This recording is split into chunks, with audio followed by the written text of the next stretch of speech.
Hello. कैसे हो आप सब लोग? घर में ही हैं? ओके, घर में ही रहना बेटा।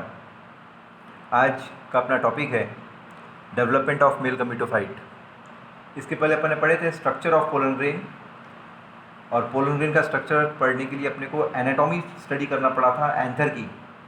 ऑब्जर्व दिस स्टेमेन, जिसको अपन एंड्रोशियम बोले थे। ये जो एंड्रोशियम है, इंडिविजुअल यूनिट को स्टेमेन बोलते हैं, जो दो पार्ट से बना था। ऑलरेडी पढ़ चुके अपन, जिसमें फिलामेंट है और एंथर लोब है। थोड़ा रिकॉल करा देता हूँ मैं। Inside the anther lobe 4 pollen sacs are there. 4 pollen sac थे, इसलिए इसके ऊपर ने बोले थे टेट्रास्पोरेंजिएट। एंथर लोब कैसा था? टेट्रास्पोरेंजिएट था। और इसी पोलन सैक के अंदर से पोलन ग्रेन्स फॉर्म हुए थे। These are pollen grain. और स्टडी ऑफ पोलन ग्रेन को बोला गया था पैलिनोलॉजी। क्या बोला गया था? स्टडी ऑफ पोलन ग्रेन को पैलिनोलॉजी। तो this dusty pollen grain which are microscopic in nature, they are form. ऐसे डस्टी पोलन ग्रेन जो माइक्रोस्कोपिक नेचर के हैं, ये ऐसे प्रिपेयर हुए थे, which are thousands and millions in number. ठीक है। एक पोलन ग्रेन की बात की जाए तो पोलन ग्रेन आपको मालूम है, you know very well, it is unicellular. Her pollen grain जो प्रिपेयर हुआ है वो कैसा है? यूनिसेलुलर था प्राइमरी कंडीशन में, प्रीमिटिव कंडीशन में। ठीक है। बाद में वो यूनिन्यूक्लिएट था, स्पेरिकल शेप का था, हैप्लॉइड स्ट्रक्चर था, हमेशा डबल लेयर्ड वॉल से बना हुआ था। और वो डबल लेयर्ड वॉल जो है वो एक्साइन और इंटाइन से बनती है। इसलिए एक्साइन और इंटाइन वॉल को अपन ने क्या नाम दिए थे? स्पोरोडर्म। अपन ने क्या नाम दिए थे इसको? It is generally called as sporoderm. ठीक है। जिसमें एक्साइन जो है हार्ड है, ठीक है, स्पाइनी भी रह सकता है, और इंटाइन जो है ऑलवेज थीन, डेलिकेट। ठीक है। इंटाइन जो थीन है वो सेलुलोज और पैक्टिन से बना हुआ है, इसलिए उसको पैक्टोसेलुलोज बोला गया था। और आउटर थिक एक्साइन जो था वो इंटरप्टेड था by small micropore, and this micropores are called as germ pore. और वो माइक्रोपोर को क्या नाम दिया गया था? Germ pores. If they are 3, then that pollen grain belongs to dicotyledon. If it becomes 1, then it belongs to monocotyledon. 3 अगर है तो उसको बोला गया था ट्राईएपर्चुरेट या ट्राइपोरेट। एक अगर है तो उसको बोला गया था यूनिएपर्चुरेट या यूनिपोरेट। तो इस प्रकार कैरेक्टरिस्टिक फीचर्स जो है वो डिस्टिंग्विश हो गए थे। Is it clear? कुछ याद आया आपको? तो यही पोलन ग्रेन जो है ultimately they travel, and the travelling process is done by a phenomena called pollination. And due to pollination जो पोलन ग्रेन ट्रैवल करता है, ट्रांसफ़र होता है, वो मेल सेक्स ऑर्गन से फीमेल सेक्स ऑर्गन की तरफ ट्रांसफ़र होता है। और ये जो फीमेल सेक्स ऑर्गन है, यू कॉल्ड इट गाइनोशियम। उसको क्या बोला जाता है? गाइनोशियम। याद आ रहा है कुछ? इंडिविजुअल मेंबर को बोला जाता है कार्पेल। इसका मतलब ये पोलन ग्रेन कोई ना कोई एजेंसी के द्वारा, चाहे वो एजेंसी बायोटिक एजेंसी हो या एबायोटिक एजेंसी हो, वो बराबर स्टिग्मा के ऊपर क्या हो जाएगा? पोलन ग्रेन सेटल हो जाएगा। इसका मतलब पोलन ग्रेन का जो सेटलिंग हो रहा है वो प्रोसेस को बोला गया है पॉलिनेशन। इतना क्लियर हो गया? तो जो पोलन ग्रेन सेटल हुआ है, पॉलिनेशन प्रोसेस हुआ है, उस पॉलिनेशन प्रोसेस के बाद अब आपको एक स्ट्रक्चर मिलेगा। उस स्ट्रक्चर को बोला जाता है मेल गमीटोफाइट। उस स्ट्रक्चर को क्या बोला जाता है?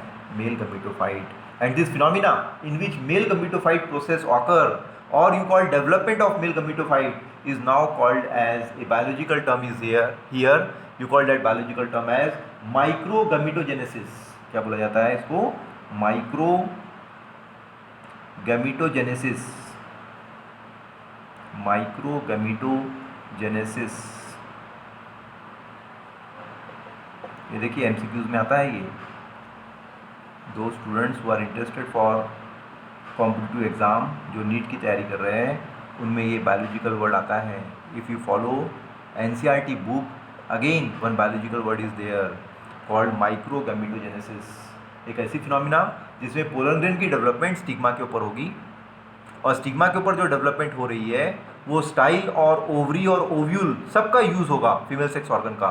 तब कहीं एक पोलन ग्रेन जो है, एक पोलन ग्रेन जो 2 सेल स्ट्रक्चर में था वो 3 सेल स्ट्रक्चर में कन्वर्ट हो जाएगा। तो एक पोलन ग्रेन जो 2 सेल स्ट्रक्चर का 3 सेल स्ट्रक्चर में कन्वर्ट हो गया, you call that development as microgametogenesis. इतना क्लियर हो गया? Is it clear? Means when you observe the phenomena of male gametophyte formation, 2 different stages are there. यहाँ पर क्या है? 2 अलग अलग स्टेजेस हैं। एक स्टेजेस यहाँ पर जो डेवलपमेंट में आपको मिलेगी वो प्री पॉलिनेशन स्टेज कहलाती है, it is called as pre pollination stage, pre pollination stage. और एक जो स्टेज यहाँ पर इंडिकेट होती है, you called it post pollination stage. क्या बोला जाएगा उसको? Post pollination stage. इस प्रकार पूरी जो डेवलपमेंट स्टेज यहाँ पर हो रही है वो दो स्टेप से कंप्लीट हो रही है। One is called as pre pollination stage and one is called as post pollination stage. इसका था प्री पॉलिनेशन स्टेज एक ऐसी स्टेज जो कहाँ होगी? बिफोर पॉलिनेशन हो रही है। बिफोर पॉलिनेशन कहाँ होगी? पोलन सैक के अंदर, ठीक है। और पोस्ट पॉलिनेशन स्टेज एक ऐसी स्टेज जो कहाँ होगी? स्टिग्मा की सरफेस के ऊपर। स्टिग्मा की सरफेस के ऊपर जो डेवलपमेंट हो रहा है, that development is called as post pollination stage. तो इस प्रकार कंप्लीट जो डेवलपमेंट है, कंप्लीट जो माइक्रो गैमेटोजेनेसिस जो प्रोसेस है, ये दो फिनोमिना से कंप्लीट हो रही है। One is pre pollination stage and one is post pollination stage. कितना क्लियर हो गया?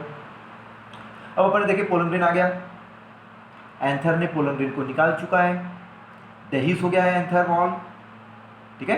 एंथर वॉल जैसी डेहिस हुआ उस समय पोलन ग्रेन जो है थाउजेंड्स की क्वांटिटी में नेचर में आ गए। Every flower releases pollen grain which are dusty, जो क्या है सबके सब डस्टी है। तो जो unicellular uninucleate haploid pollen grain जो बना है वो माइटोसिस प्रोसेस के द्वारा दो अनइक्वल सेल बनाएगा। यहाँ पर कितने सेल बना रहा है वो? दो अनइक्वल सेल। इसमें एक स्मॉलर सेल है जिसका नाम है generative cell, is it clear? और एक लार्जर सेल है जिसका नाम है ट्यूब सेल। तो जो स्मॉलर सेल और लार्जर सेल है they get distinguish easily. Smaller cell और लार्जर सेल जो है वो आसानी से डिस्टिंग्विश होता है। कैसे डिस्टिंग्विश होता है? जो वेजिटेटिव सेल है, ठीक है, उसी को ट्यूब सेल बोला गया, जिसमें लार्ज वैक्यूल रहता है। Here there is large vacuole, ठीक है, विच कंटेन रिजर्व फूड। और इसमें क्या है? बहुत सारा रिजर्व फूड है, विच कंटेन रिजर्व फूड। तो ये कैरेक्टरिस्टिक फीचर होगा वेजिटेटिव सेल का। वेजिटेटिव सेल एक ऐसा सेल जिसमें वैक्यूल रहता है लार्ज और रिजर्व फूड मटेरियल है। जबकि जो स्मॉल जनरेटिव सेल है इसका कैरेक्टरिस्टिक फीचर क्या है? जो स्मॉल जनरेटिव सेल है उसका कैरेक्टरिस्टिक फीचर है कि इट हैज़ लार्ज न्यूक्लियस। उसके अंदर में न्यूक्लियस कैसा है? लार्ज है। It has large nucleus. It lacks vacuole, इसमें वैक्यूल नहीं रहता, it lacks vacuole. And it is freely suspended, और ये क्या है? फ्रीली सस्पेंडेड है। आसानी से अंदर ही केमिकल कंटेंट के अंदर, साइटोप्लाज्मिक फ्लूइड के अंदर में वो जनरेटिव सेल मौजूद रहता है। This are the characteristic feature of generative cell and tube cell. अब बारी है जो ट्यूब सेल है, जैसे ये पोलन ग्रेन स्टिग्मा के ऊपर सेटल हुआ तो ये शुगरी सब्सटेंस जो है स्टिग्मा का क्या करेगा? पोलन ग्रेन जो है एब्जॉर्ब करेगा। जैसे ही पोलन ग्रेन ने शुगरी सब्सटेंस एब्जॉर्ब किया, पोलन ग्रेन नेचुरली स्वेल्स। हल्का सा पोलन ग्रेन क्या हो जाएगा? स्वेल हो जाएगा। स्वेल होने से आउटर जो एक्साइन है इट रप्चर, ये एक्साइन जो है अब धीरे से क्या हो जाएगी? रप्चर हो जाएगी। The outer thick exine now get ruptured because a swelling occur, क्योंकि पोलन ग्रेन में क्या हुआ है? स्वेलिंग हुआ है। The pollen tube starts developing and the development of pollen tube occurs by tube nucleus। और पोलन ट्यूब का जो डेवलपमेंट है वो कौन करेगा?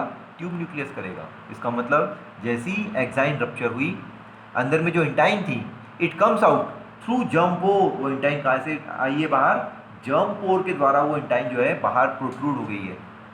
और बाहर प्रोट्रूड जो हुई है वो स्टाइल के अंदर से पास होगी। इसका तो स्टाइलर कैनाल जो है ये हॉलो है, उसके अंदर से एक सिंगल पोलन ट्यूब जो है now it passes and it reach inside the ovary and now it enters inside the ovule. वो ओवरी के अंदर जाएगी, ओवरी के अंदर बाद में वो ओव्यूल के अंदर जाएगी। तो ये पूरी जो डेवलपमेंट है पोलन ट्यूब की, ये कौन कर रहा है? ये पूरी डेवलपमेंट कर रहा है tube nucleus. That's why tube nucleus enlarges the pollen tube. इसलिए ट्यूब न्यूक्लियस क्या कर रहा है? एनलार्ज कर रहा है। किसको? पोलन ट्यूब को। Is it clear? अब जो जनरेटिव सेल था, that generative cell divides into two male gamete. अब वो जनरेटिव सेल क्या होगा? वो डिवाइड हो गया काय में? दो मेल गमीट में। और जो दो मेल गमीट फॉर्म हुए हैं वो हैप्लॉइड है। Is it clear? वो हैप्लॉइड है, नॉन मोटाइल है और सिंगल हैप्लॉइड न्यूक्लियस से बने हुए हैं, ठीक है। दोनों जो जनरेटिव सेल डिवाइड हुआ माइटोसिस के द्वारा, दो मेल गमीट जो यहाँ पर फॉर्म हो गए हैं, ये दो मेल गमीट फॉर्म हो गए हैं। इनका कैरेक्टरिस्टिक फीचर है कि ये यूनिसेलुलर है, ये नॉन मोटाइल है, सिंगल हैप्लॉइड न्यूक्लियस से बने हुए हैं। इस प्रकार इस पोलन ट्यूब के अंदर में देखिए आप 3 न्यूक्लियाई स्ट्रक्चर दिख रही है, एक ट्यूब न्यूक्लियस है और 2 मेल गमीट है। It is called as male gametophyte. इसी को क्या बोला गया है, या देखिए एक टर्मिनोलॉजी ली हुई है, it is now called as male gametophyte. Is it clear? अब ये जो मेल गमीटोफाइट फॉर्म हुआ है, इसमें कुछ बायोलॉजिकल टर्म्स आपको और ध्यान में रखनी है। पहला बायोलॉजिकल टर्म है जो मेल गमीटोफाइट का फॉर्मेशन हुआ है, इट इज ऑलवेज, और you may called, her angiospermic plant में मेल गमीटोफाइट जो फॉर्म होता है वो हाईली रिड्यूस्ड होता है। इट इज हाईली रिड्यूस्ड, ये भी ध्यान रखिए, it is most important topic कि हर मेल गमीटोफाइट जो फॉर्म होगा, हर एंजियोस्पर्म में जो मेल गमीटोफाइट फॉर्म होता है वो हाईली रिड्यूस्ड है। Second, it is always microscopic, ये हमेशा क्या रहेगा, माइक्रोस्कोपिक रहेगा। It is always microscopic and always carry 3 cell stage, और हमेशा इसमें क्या रहती है, 3 सेल स्टेज रहती है। ठीक है। वन मोर कैरेक्टरिस्टिक फीचर, हर पोलन ग्रेन जो फॉर्म हुआ है it is endosporic in nature. ये कैसा है, एंडोस्पोरिक नेचर का है। Endosporic means it develop within the spore. हर पोलन ग्रेन का जो डेवलपमेंट जो है वो एंथर के अंदर ही पोलन ग्रेन की डेवलपमेंट हो रही है, इसलिए पोलन ग्रेन की डेवलपमेंट को क्या बोला जाता है, endosporic. And is always form by 1 meiosis, और हमेशा एक से बना है, एक मियोसिस प्रोसेस हुआ उसमें, और 2 माइटोटिक प्रोसेस हुआ है, 2 माइटोसिस हुआ है। Always it occur by 1 meiotic process and 2 mitosis process. इस प्रकार 3 सेल स्ट्रक्चर का पोलन ग्रेन जो है यहाँ पर फॉर्म हो गया है। ठीक है। तो इस प्रकार एक मेल गमीटोफाइट की जो डेवलपमेंट है उसमें 2 स्टेप्स आपको पढ़नी पड़ेगी, एक प्री पॉलिनेशन स्टेज जिसको बोला जाता है बिफोर पॉलिनेशन जो पोलन सैक के अंदर हुआ है, और एक बोला जाता है पोस्ट पॉलिनेशन स्टेज जिसको बोला जाता है आफ्टर पॉलिनेशन, जो कहाँ हो रहा है, स्टिग्मा के ऊपर। इस प्रकार एक मेल गमीटोफाइट का फॉर्मेशन हुआ है। Is it clear? If any queries there, कोई डिफिकल्टी जा रही हो तो please ask me. Thank you.